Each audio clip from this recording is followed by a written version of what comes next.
Hello everyone, and welcome back to Case Models. My name is Greg, and today we're going to be taking a look at a brand new product from Lionel, their Boston and Albany A-1a Berkshire. So in this video we'll be going over a little bit of prototype history, my thoughts on the model, and then we'll be running it around the layout, so stick around. To start off, let's do a little bit of background history on the A-1as and A-1bs. Prior to the Berkshire's delivery, the Boston and Albany's mainline freight locomotive was the H-10A Mikado. Now this was a very good engine. It was the beginning of the superpower era, but the Boston and Albany needed something a little bit more powerful and a little bit heavier in order to fight over the Berkshire mountain range.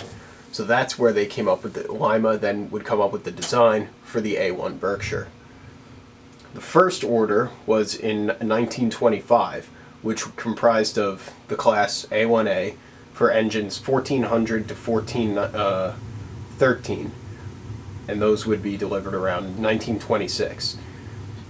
A subsequent 11 engines, numbers 1414 to 1424, would show up later.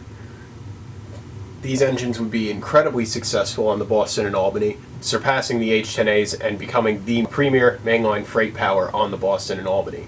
These would then be followed up with the A-1b in December of 1926, which would totally phase out the H-10As and cement the A1 class as the premier freight engine on the B&A. The A1s would also be followed by the A1c variant, which would be for 10 engines in 1930. These would look substantially different, as they would lose the iconic Alesco feed water heater, replaced by a coffin feed water heater, and the rear truck would be changed to a more reliable design. One of the key things about the Lima early Berkshires was the articulated rear truck, which did help it navigate tighter curves. I believe that was the point of it. Unfortunately, though, it did cause a lot of derailment issues when going backwards through switches and curves. And there were attempts to fix this. The Boston and Maine's Berkshires were notorious for this issue, and that was one of the reasons why they sold them to the SP and the Santa Fe later on. The ultimate fix was just with the A1c making it no longer articulated.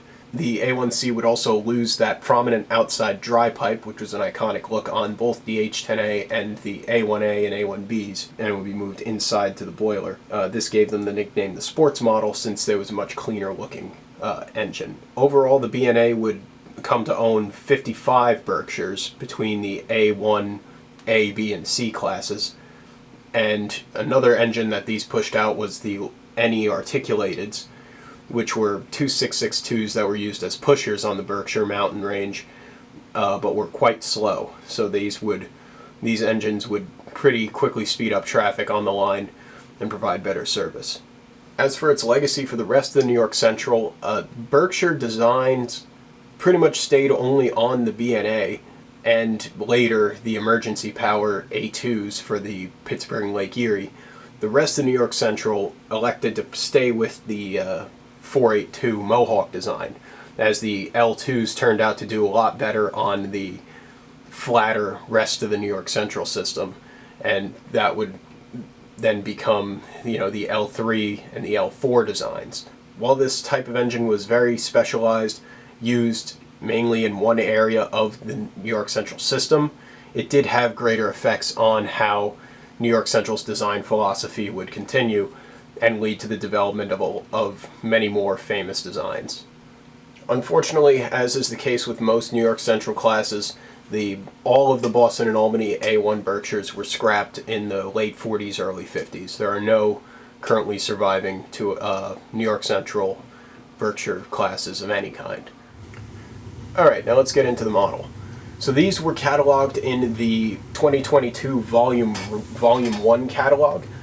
They were delivered about, I want to say, end of third quarter 2024.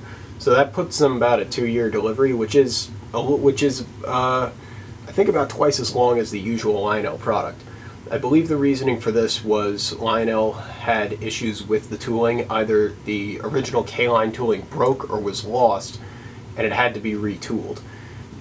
Now when they did that, they said that they did update the tooling a little bit, and I think there was a video posted about one of these where it compared the K-Line one to this model, and there were a couple key differences that made them a little bit more correct specifically to each road, because when K-Line came out with this, they didn't just do the Boston and Albany Berkshires, they also cataloged them as the Illinois Central, Chicago Northwestern, and the Boston and Maine Berkshires, which were similar engines but still had quite a few spotting differences. And when they, I think in the new tooled version, they made some changes to make them look a little bit better to each road name, which is good. Now this specific one, this green one, this was not in the Lionel catalog. This was a Mr. Muffin's exclusive run. There were a limited number of these made. I think it was like 75 of them, something like that. And they sold out really quick. I think this is probably one of the most anticipated custom runs to come out recently, and I'm really glad I was able to get my hands on one. Now in terms of features, this engine has the standard round of legacy features. You have a whistle steam, LED lighting, legacy rail sounds, bicolor class lights. This is the first engine I've got that has that feature. I think that's quite nice. I believe if you have a cab 3, this thing supports 4-digit addressing, Bluetooth, all that stuff. This engine also had a KD mount on the back, which was nice. However, it was actually I wouldn't say quite a job, but it was a bit of a hassle to get the KD on there, mostly just because of getting the electrocoupler off. Lionel does advertise a lot of their new stuff now having the KD mounting pads, and they'll include them in the box, and I appreciate that. But they don't make it easy sometimes. This engine, what I had to do to get a KD on, for a while, it was just so annoying to get the electrocouplers off. I would just rip the thing off and leave the cables there, just electrical tape over the leads. But this one I wanted to do it nice, and I had to take the whole tender apart to do that. I had to pull the shell off to unplug it from the board, and then after doing so, the way the wires are routed into the tender is through the bolster for the truck. So you have to take off the C-clip, which, by the way, C-clips in 2024, 2025, we can move on. Yeah, so I had to take that C-clip off, take the truck off the frame, unscrew the coupler from the truck, and then put the whole thing back together, and then put the KD on. Which, I've had more annoying KD jobs, but, you offer something KD ready, yes, it technically is, but I had to dismantle the thing to do it. It's like the Lionel Pennsylvania GLA hopper.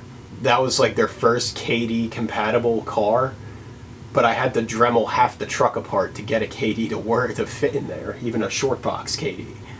So, it's, KD compatible and Lionel's a little hit and miss of a statement. But, whatever, grateful they attempted it in the first place. Something else of note on this engine is the road number 1425. On the side of the engine, it's the classification is A-1a. However, 1425 was an A-1b. It was the first A-1b. As well as Lionel, and this isn't the fault of Mr. Muffin, that he just does on custom runs like this, really all that dealers are allowed to do is just the paint work. New tool, they're not going to tool up anything for a custom run. The tender. This green scheme one, if you were going to do the green scheme one, these would have had the shorter 4-axle tender. Now I understand, yes, that would have required Lionel to tool a new tender, and they weren't going to do that. So I think if Lionel maybe offered this as a cataloged item, they would have gone through the effort on that, but they didn't. It is what it is. The A1s did eventually get these larger 6-axle tenders later on, but I believe that was way after this green scheme disappeared. And also, on the topic of the green scheme, there's been quite a debate on the color online, not as bad as like the Dreyfus, don't get me started on that, as to like what the shade actually was, if this is the right shade, if it existed at all. And I've heard kind of conflicting reports on that. I think that there is a consensus that this scheme did exist. And as of recording this, Broadway Limited just announced they're doing the A-1as and A-1bs, and they are doing a green one. Now, I know they're not against doing fantasy schemes, but they seem to be touting it as an actual scheme, as well as Division Point has done this scheme. And the green is quite similar. I believe Lionel's is a little bit yellower than the Division Point model, and it's certainly brighter than the green that was used on the K-Line model. The K-Line green boiler at A-1a, not only did they also paint all of the boiler green, including all the trim, it was a much darker green. It was closer to what MTH put on their quote-unquote J2, and I think they gave it a much more silver smoke box. I think this is much closer to how it would have been done in on the prototype, with the black accessories and piping, and I think it looks fantastic. So I'm really happy with the way Mr. Muffin and whoever else worked on this project pulled it off, and I'm glad it was done. Now, for the model itself, when I took it out of the box, this is a Lionel product. It wouldn't be a Lionel product if I didn't have some issues pulling it out of the box. It runs fine. I haven't had any issues with it running. I've probably put like 6 or 7 hours of running on the thing since I've got it. But when I took it out of the box, I noticed that the frame and the boiler weren't quite lining up right. So, and upon inspecting that, I also noticed the bottom of the lead truck was just slathered in grease in areas that there shouldn't be grease at all. So, I don't know if they tried to Cosmoline this thing to try and prevent it from rusting in transit like a stored Tommy gun, but or M1 Garand sent to a foreign country after World War II. But that was weird. But it wasn't anything bad. Just wiped that off. Didn't squeak or anything. I mean, after that much grease, it better not squeak. And I went to take the frame off the boiler to make sure the thing was seated right, there wasn't something pinched, and I couldn't find anything pinched, but the screws, the front screw, like most steam engines, it's one screw up front in the steam chest, 2 screws in the back by the cab to take it apart. That's how pretty much every steam engine is put together, and even HO and O. And the screw up front was stripped. So either whoever put this together just slapped the frame in and just screw gunned that thing straight in, or this engine has been taken apart before and not very well. So that was a little odd, but I was able to reseat it better. I couldn't quite get it to line up perfectly, but you don't notice it anymore unless you take the engine off the track and stare at it. You'll notice a little bit of a space between the frame and the boiler. So that was a little odd. If this is a newly tooled engine, you'd think it would be a little bit refined, a little bit nicer in that way. Something else of note, and this is a Lionel practice that catches a lot of heat from the more rivet counter. I don't want to say rivet counter. I hate that term. More prototypically centered people. Lionel has a habit of making square bottom boilers. And on most engines you don't notice it, but this engine has it. And the reason for that, after taking this apart, is just because Lionel's electronics are so big. They are huge. It's like 3 or 4 boards on the inside of this engine. And I feel like that could be alleviated if they made a better, more cohesive system. And that could solve a lot of problems. The engine that caught the most flack on this was the Strasbourg 90s. That one you could tell. And, I feel like that could have been avoided if Lionel just was able to, start from the bottom or just try and fit everything in the tender. I understand the point of the wireless drawbar or the IR tether. I think it's a nice feature, but I'm okay with with a little harness if it means the boiler's round, So that's just another, Lionel quirk. It is what it is. You don't notice it too much on the engine, so I'm not going to detract too much from it, but I have seen quite a few people rag on not just this engine, but other Lionel engines before for that issue. One more interesting quirk I discovered on this model in relation to quality control was the opening hatches on the roof of the cab. Somehow, I think the factory managed to install these backwards. When I tried to just slide them open, how pretty much any other O's gauge engine will slide open, they didn't move. But they did open sliding forwards towards the front of the engine.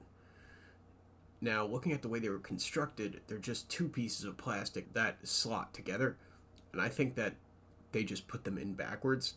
I was able to fix this pretty easily and just pull them apart, put them back together again the way they're supposed to be, but I thought that was a little bit of a funny error that happened. Overall, though, I am happy with the engine. I think it came out quite good, and I'm really happy with the way it looks on my layout. I love the look of the Superpower steam. One other little quirk I noticed on this engine is this has to be because of the retool. This has to be a slight oversight, but the outside dry pipe. This is like the iconic look of the early Lima Superpower engines. They were on the H10As and they were on the A-1As and A-1Bs. They forgot to tool up where it goes back into the engine from the steam dome, where it's not a perfect rectangle. It should jut out a little bit where the pipe comes down. They didn't do that. So as a result, when you're looking at it, it looks like the pipe is just going to dump steam all over the top of the boiler. So that's a little bit of a design overlook that I noticed. One other thing that people like to know about on these newer legacy releases is what the 5 whistles are. So I'll give you a quick run through on what those are real quick. I'm not exactly sure which one is which, but I just kind of pick whatever one I think is most appropriate to this. This is the first engine I've had where that has the 5 whistle feature. So let's go over them right now.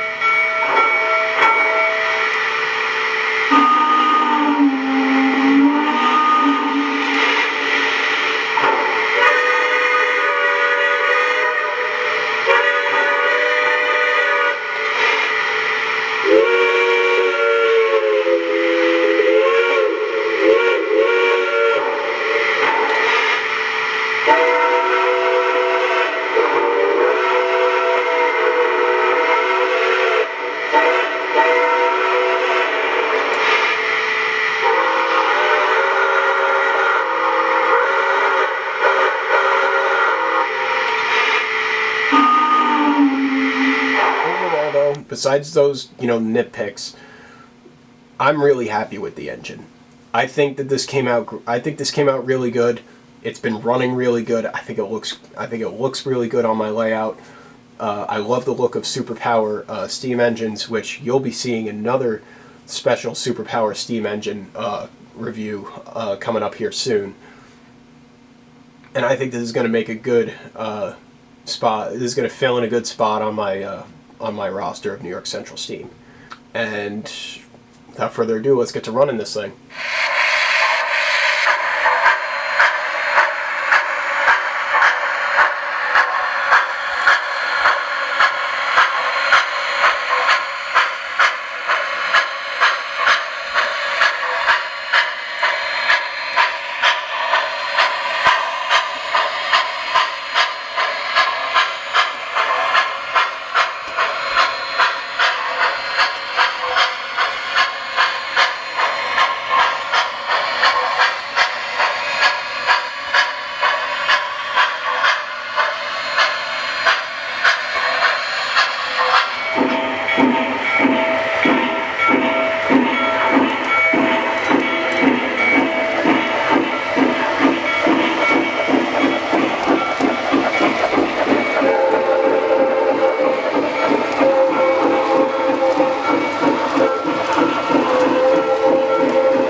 wraps it up for this review of the new Lionel A-1 Berkshire.